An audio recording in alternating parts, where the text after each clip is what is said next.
Assalamualaikum warahmatullahi wabarakatuh. Perkenalkan, nama saya Muhammad Rizky Japapri, mahasiswa kelas F pada jurusan Teknik Informatika Winsuska Riau. Pada video kali ini saya akan menjelaskan tentang penggunaan subquery yang diintegrasikan dengan fungsi group, group by, dan having pada aplikasi SQL Plus.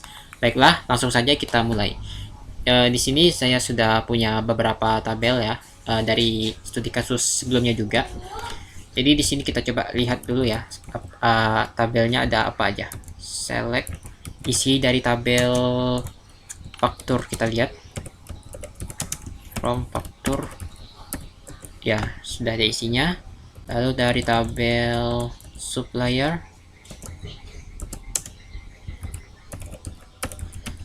sudah ada juga 4 data juga. Lalu dari tabel salesman ada 4 data juga, sama ya. Oke, saya jelaskan dulu mengenai subquery ya.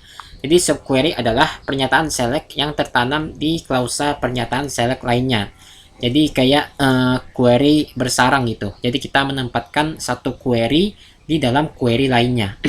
Query inner itu disebut sebagai subquery. Subquery ini berjalan untuk menemukan informasi yang kita tidak ketahui. Query luar menggunakan informasi tersebut untuk mencari tahu apa yang perlu kita ketahui. Dengan mengombinasikan dua query menjadi satu, dapat sangat bermanfaat ketika kita perlu memilih baris dari tabel dengan ketentuan yang bergantung pada data di tabel itu sendiri. Jadi subquery berjalan satu kali sebelum query utama.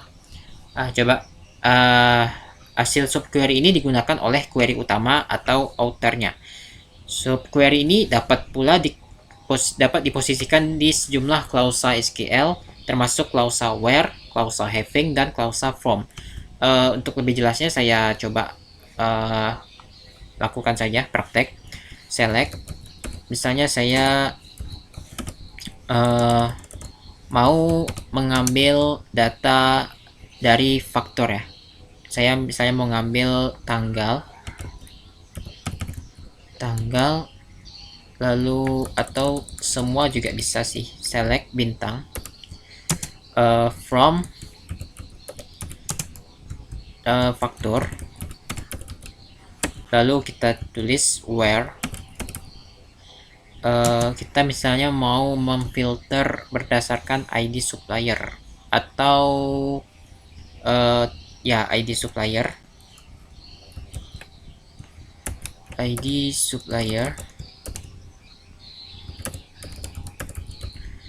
Lalu kita kasih sama dengan operator pembandingan ya, sama dengan, bisa juga menggunakan besar dari atau kecil dari. Misalnya ID supplier, dari disinilah kita letakkan query lainnya gitu, subquery bersarang tadi kan. Jadi select bersarang ya, select yang tertanam di klausa pernyataan select lainnya. Jadi kita taruh select ID supplier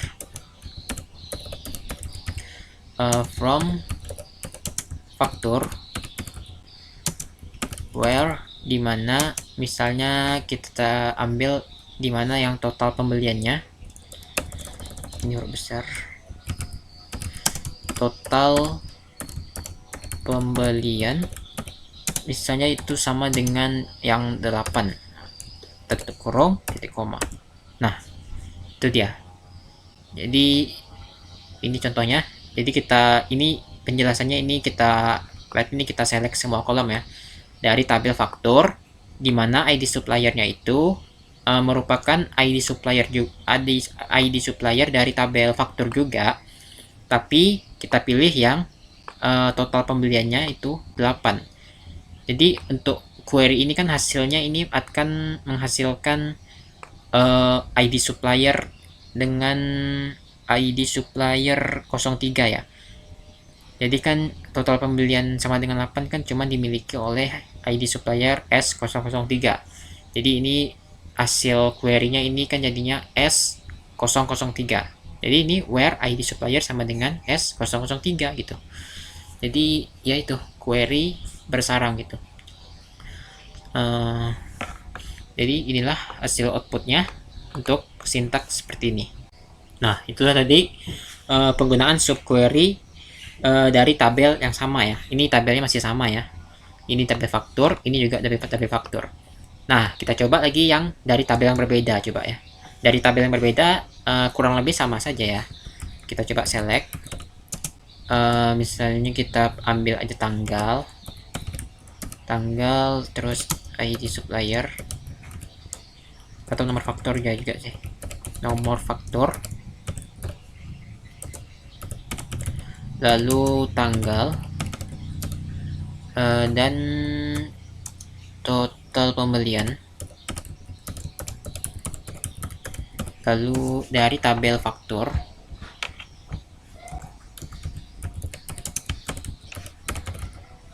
sama juga where klausa where ID supplier sama saja, cuman bedanya ini kita ambil dari tabel supplier ya. Where ID supplier sama dengan kita select ID supplier from. Ini bedanya, ini kita rencanakan ambil dari tabel yang berbeda, jadi kita ambil dari tabel supplier ya. Kita ambil dari tabel supplier. Where ID supplier kita kasih where, misalnya kita kasih where ID supplier atau where, atau kalau mau lebihan lagi ID salesman boleh juga, karena kan di tabel supplier ada salesman ya. ID salesman sama dengan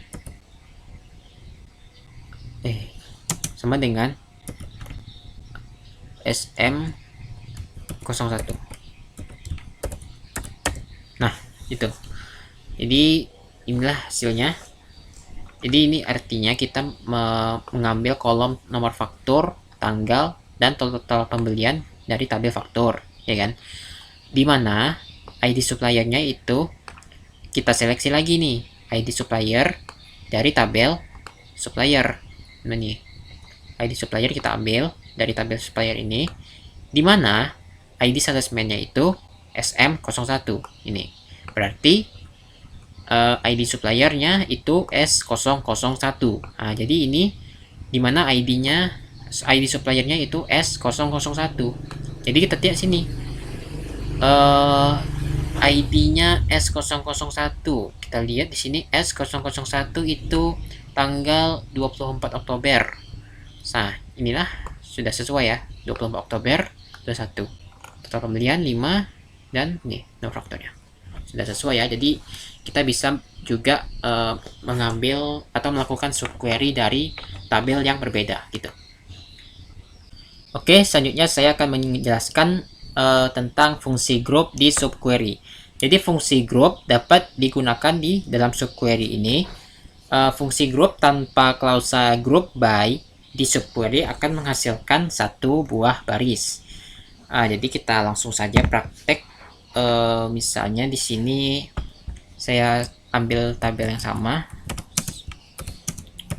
Kita coba tengok faktur. Kita ambil dari tabel faktur saja ya. Saya coba misalnya select tanggal. Kita ambil saja ini. Nah, nomor faktur, tanggal, total pembelian, gitu saja. From faktur, dimana kita memfilter berdasarkan total pembelian. Total pembelian yang lebih besar, yang lebih kecil dulu. Yang lebih kecil dari kita select. Ini fungsi grup ya. Select total pembelian. Kita kasih fungsi select ya. AVG misalnya kita ambil rata-ratanya. Rata-rata dari kolom total pembelian. Dari kolom total pembelian from faktur. From faktur. Oke, kita kurung. Nah, itu. Jadi inilah ini artinya kita ambil nomor faktor, tanggal, dan total pembelian dari tabel faktor ini, di mana total pembelian itu lebih kecil dari rata-rata total pembelian dari tabel faktur. Jadi ini dia. Coba kita lihat kalau dia sama dengan. Apakah ada sama dengan? Sama saja. From, faktur, where, total pembelian ini sama dengan ya. Kita coba sama dengan. Kita lihat perbedaannya.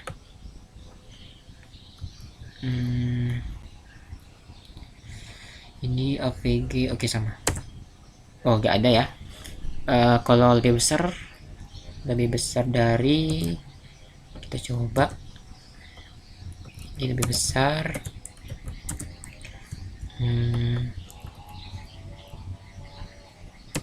Oh ada. Nah jadi bisa kita lihat nih, yang lebih kecilnya ini 58 dan yang lebih besar itu 10, 15. Ini penggunaan fungsi group pada subquery gitu. Misalnya saya mau memakai fungsi min misalnya ya, min atau kecil ya, nilai terkecil, from factor, where, total pembelian juga sama dengan nilai terkecilnya gitu ya, nilai terkecilnya min dari tabel faktor.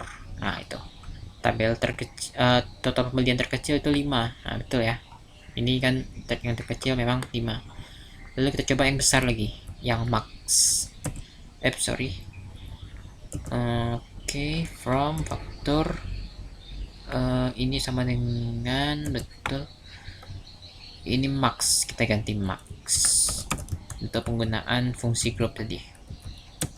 Nah betul ya, 15, nilai maksimumnya 15. Oke, itulah tadi penggunaan fungsi group di subquery gitu. Oke, selanjutnya saya akan menjelaskan mengenai fungsi group by dan having di dalam subquery. Jadi subquery juga dapat diletakkan di klausa having. Klausa having mirip dengan klausa where ya. Jadi kecuali bahwa klausa having digunakan untuk membatasi grup dan selalu menyertakan fungsi grup seperti min tadi kan, max, dan average atau rata-rata. Karena klausa having selalu menyertakan fungsi grup, maka subquery hampir selalu menyertakan fungsi grup juga gitu. Jadi having ini selalu menggunakan fungsi grup gitu, kayak min tadi, average, dan max. Oke, kita langsung saja coba praktek.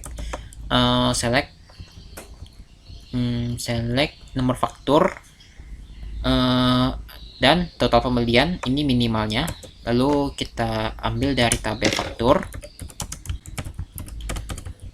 enter, group by, kita langsung implement klausa group by ya, group by nomor faktur,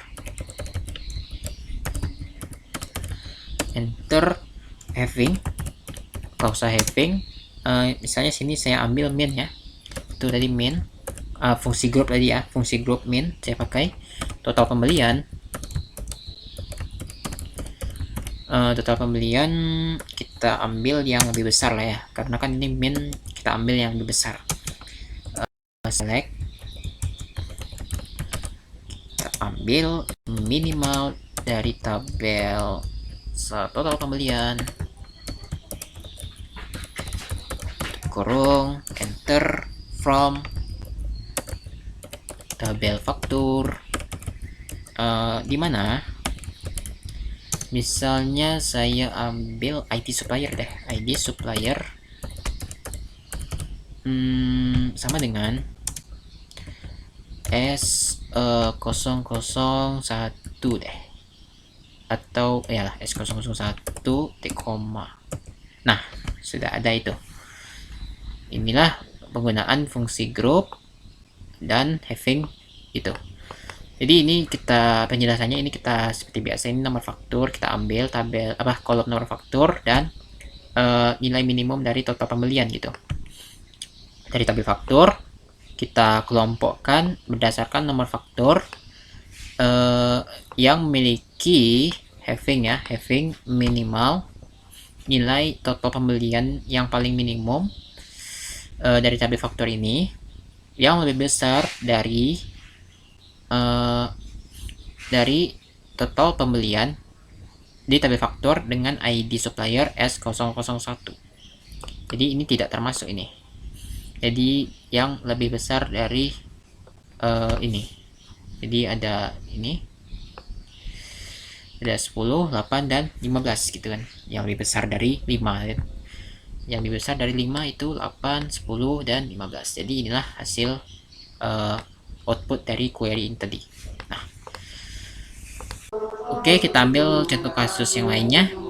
Misalnya kita select nomor faktor, tapi ini nilai maksimum ya, total pembelian yang maksimum dari tabel faktor, group by nomor faktor, having max lebih besar any.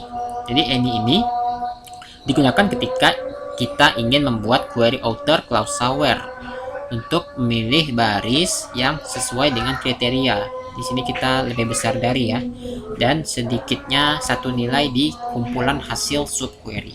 Nah, subquery-nya ini select total pembelian from faktor, di mana ID supplier ya, bukan salesman, supplier sama dengan S002. Nah, itu dia. Jadi inilah hasil outputnya nih, total pembelian any. Jadi dia any tadi ketika kita ingin membuat query outer berdasarkan klausa where. Jadi kita ambil aja yang maksimumnya tadi 15 ya kan, dapatlah ini nomor faktor sekian, ini dia maksimumnya. Lalu contoh kasus selanjutnya misalnya sama saja, cuman bedanya ini kita pakai all. Oke, ini kita pakai all ya, kayak all select total pembelian from faktor di mana ID supplier sama dengan S002. Sama saja ya. Cuman bedanya kalau operator all ini digunakan ketika kita ingin menggunakan query outer klausa where untuk milih baris yang cocok dengan kriteria dari semua nilai di kumpulan hasil subquery.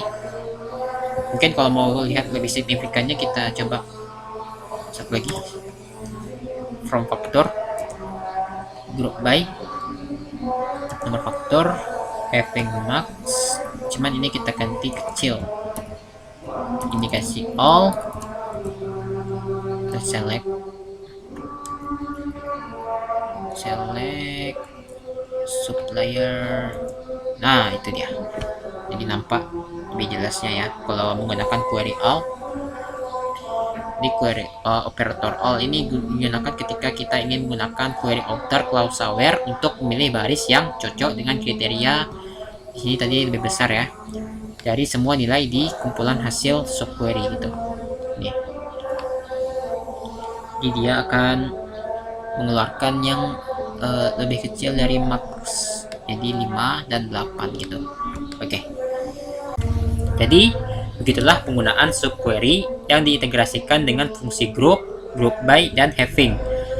Mungkin kalau untuk studi kasus yang sekarang nggak terlalu nampak ya perubahan signifikannya, jadi kurang efisien juga. Tapi ketika kita punya banyak tabel atau banyak database, banyak kolom juga, banyak baris juga, itu akan sangat bermanfaat sekali menggunakan subquery ini.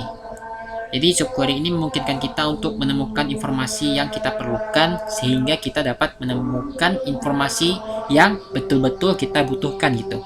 Dengan ya tadi subquery ya. Jadi query yang bersarang gitu. Ada query terus dalam query gitu. Nah, itulah tadi penjelasan dari saya. Lebih dan kurangnya saya mohon maaf. Saya akhiri. Wassalamualaikum warahmatullahi wabarakatuh.